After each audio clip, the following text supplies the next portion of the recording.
Assalamualaikum, nama saya Alung, berasal daripada Kuala Kangsar. Saya antara cucu pertama, cucu sulung dalam keluarga warisan popiah yang menjual popiah basah dan popiah goreng di bawah lembah.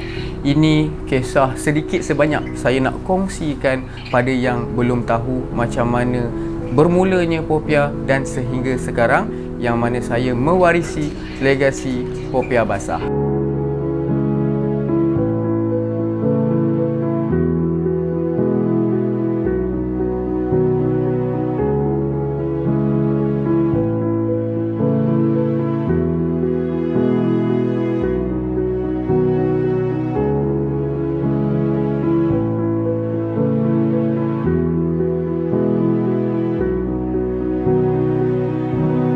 Kalau kau kenal lah, kalau pernah dengar tengok popiah Nakib, itu bapa saya dan ibu saya yang berniaga setelah sekian lama. Mereka ada masuk pasar malam, ada juga masuk bazar Ramadan dan menjual pada hari biasa dekat bawah lembah. Sedikit sebanyak asal usulnya di mana bapa saya membantu arwah nenek saya masa dulu di RPA 4 Jalan Baru. So bapa saya darjah 5-6 ni dia orang kanan nenek saya yang mencanai kulit. Dan sekarang turun di saya sebagai anak sulung dan cucu sulung dalam keluarga popiah. Jadi kita nak kongsikan sedikit sebanyak macam mana asal usul pada tahun 90-an popiah Nakib ni bermula asalnya tanpa nama. Okey, saya sebagai anak sulung dan Nakib ni sebenarnya anak yang nombor 4. Nombor 4 ni dikira macam bongsu lah. Ayah manjakan dia, dia kata kalau satu hari Nakib mana tahu boleh mewarisi. Tapi sekarang Alhamdulillah umur pun dia 20 tahun lebih dah. Alhamdulillah ayah dan ibu meniaga popiah hampir 30 tahun. Okey, buat masa sekarang ni saya cuba kembangkan dengan penjenamaan semula je daripada popiah Nakib ni. Saya menetap kat Cerai. So kita buka kat Kuala Lumpur. Sebab dengar cerita popiah basah dekat Kuala Lumpur susah nak cari. Saya bawa khas daripada Royal Town Kuala Kangsar. Saya namakan dekat Kuala Lumpur punya popiah ni Kuala Kangsar. Kita letak Royal Town popiah. Baik, untuk resepi ni dia pendek cerita, long and short story. Dia orang R&D dengan hasil daripada feedback sejak permulaan berniaga. Kalau kata kuah terlalu pedas, dia orang R&D sendiri. Maksudnya resepi tu dicipta daripada pembaik pulih setiap momen dia orang berniaga. Start daripada arwah nenek, dia pun masak sos dulu pakai dapur kayu. Kalau buat kulit popiah pakai dapur minyak tanah. Tapi zaman sekarang dah moden, untuk memudahkan lagi kerja kita pakai tong gas. Okey, so resepi yang dia orang daripada turun-temurun arwah nenek saya bawa kepada bapak saya. Bapak saya dah hampir 30 tahun berniaga pasar malam pun dapat feedback dari mana customer kita sendiri kata cantik, okey dan sesuai. Okey, apa yang pahit manis, cabaran, liku-liku dalam perniagaan masa saya sebagai anak sulung dema, iaitu menjadikan ayam tambatan dalam keluarga saya. Macam-macam lema lalui. Ayah dan ibu saya seorang yang kental dan juga idola, inspirasi menjadikan saya seorang yang kuat. Sebab apa? Zaman dulu susah dan senangnya saya sekolah rendah, membesar di tapak pasar malam, buat kerja sekolah di tapak pasar malam. Jadi untuk masa-masa susah, hard time create strong mindset.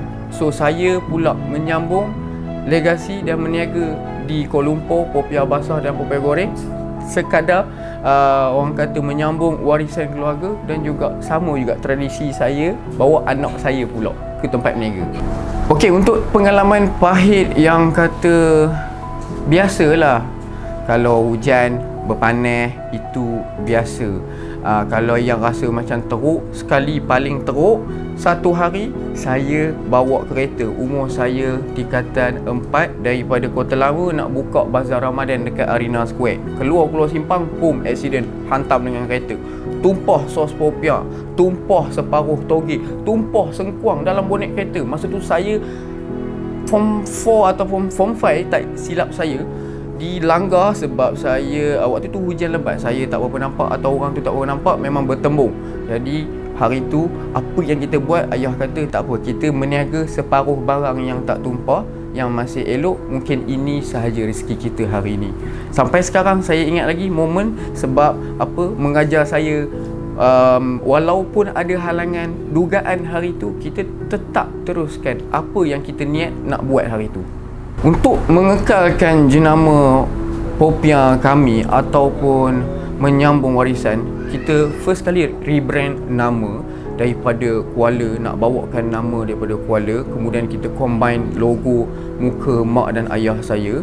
Kemudian saya merancang, orang kata, untuk membuka cawangan. Jadi cawangan pertama hampir setahun dah kita buka dekat Ceras sebagai satu cawangan yang pertama. Kita buat walk-in dan dalam masa sama kita buat online. Maksudnya saya botolkan sos Popiah pertamanya. Orang peniaga Popiah lain pun tak buat. Saya buat botol jenis travel pack ataupun home recipe homemade, yang mana orang lain nak masak Popiah dah ada sos Popiah basah. Kita post sampai ke Sabah Sarawak. Alhamdulillah, hari ni Sabah Sarawak pun dah dapat merasa buat Popiah basah guna sos daripada Kuala, daripada resepi turun temurun bapa saya. Alhamdulillah, syukur sangat-sangat. Okey, kita kena ikut trending, cabaran dalam, orang kata, norma baharu. Orang kata meniaga sekarang ni kita kena luar daripada market. Ibarat ada satu buku bisnes saya pernah baca, ikan jerung dalam blue ocean berbeza dengan red ocean. Maksudnya kita luar daripada market. Semua ikan, memanglah ada yang tanya juga, kenapa ada red ocean? Maksudnya kita luar daripada market. Memang tak wujud, kita yang mewujudkan market tu. Baru kita jadi jerung yang lain daripada yang lain. Buku itu mengajar kita supaya kita create lain daripada market. Contohnya, apa yang kita buat, kita kena livekan perniagaan kita sekarang. New norm, norma baharu. Memang semua orang akan menggunakan platform social media yang lain untuk livekan produk, cara-cara pembuatan, khususnya canai kulit Popiah handmade. Sebab konsep Popiah kami sejak tahun 70-an arwah nenek, tahun 80-an, tahun 90-an memang berkonsepkan kulit handmade setiap hari, fresh made everyday, setiap bahannya. Jadi saya masih mengekalkan, tapi kita tunjuk dalam live sekadar untuk mewujudkan trusted dan keyakinan orang untuk membeli. Sedikit kongsi yang boleh saya pun bukan sesiapa, cuma anak seorang peniaga yang mana sejak sekolah rendah di bangku tadika lagi, saya dah memerhati perkembangan setiap tahun daripada sebiji Popiah ni 25 sen sampai ke hari ni dah RM1 lebih, nak masuk RM2 sebiji. Jadi perkembangan tu saya dah lalui. Apa yang menjadi cabaran kita waktu yang ekonomi tak berapa stabil ni, kalau boleh kita kena create balik kita punya branding yang kuat. Tunjukkan kepercayaan dan jangan mudah give up. Contohnya, kalau isu masalah tapak, hujan ataupun panas, itu adalah benda baru, tapi kita kena menghasilkan satu kualiti dan produktif punya perniagaan. Walaupun apa orang nak kata, konsep saya lah, saya kongsikan cara saya lah. Disebabkan saya dah tengok, jadi saya tahu apa yang kita buat, kita tahu. Walaupun orang condemn kita Popiah mahal ataupun sangat mahal harga, tapi kita tahu apa kita buat, kita tahu nilai kerja kita. Kalau koma nak give up, koma kena fikir balik, kenapa koma start masa mula-mula. Tujuan saya ada 3. Kenapa dan apa sebab turning point awak mulakan balik peniaga Popiah? Satu adalah dia warisan turun-temurun. Kedua, benda yang rare nak pupus pun ada. Kita boleh bilang berapakah orang yang meniaga Popiah basah, tak ramai. Yang ketiga, demi nak mengangkat, orang kata, asal-usul Popiah Kuala bagi orang yang luar daripada Kuala. Macam sekarang saya buka satu cawangan di Ceras, Kuala Lumpur, seronok orang datang merasa Popiah Kuala saya sebut kat diorang. Mana tahu doakan kami satu hari nanti mungkin Sabah Sarawak, Indon dengan Singapura boleh masuk. Jadi nasihat saya, kalau nak berniaga, kita kena cari, tunjukkan value. Apa yang kita buat, kita tahu betul. Kenapa kita buat, mestilah ada value.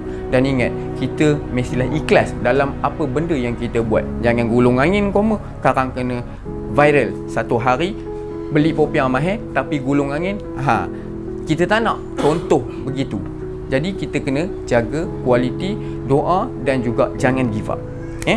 Alhamdulillah, yang menyokong, yang pernah datang membeli di gerai kami sangat-sangat hargai anda punya masa dan anda punya perbelanjaan untuk mencuba Popiah kami. Kami sangat-sangat mengharapkan lain lagi sokongan di masa akan datang.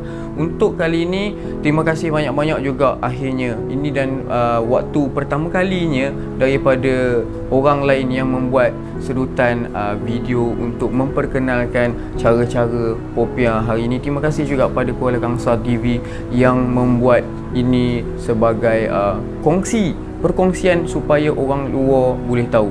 Okey, kalau kita nak berniaga, kebiasaannya orang Melayu kita takut. Okey, takut. Ada ke orang datang beli kalau aku berniaga?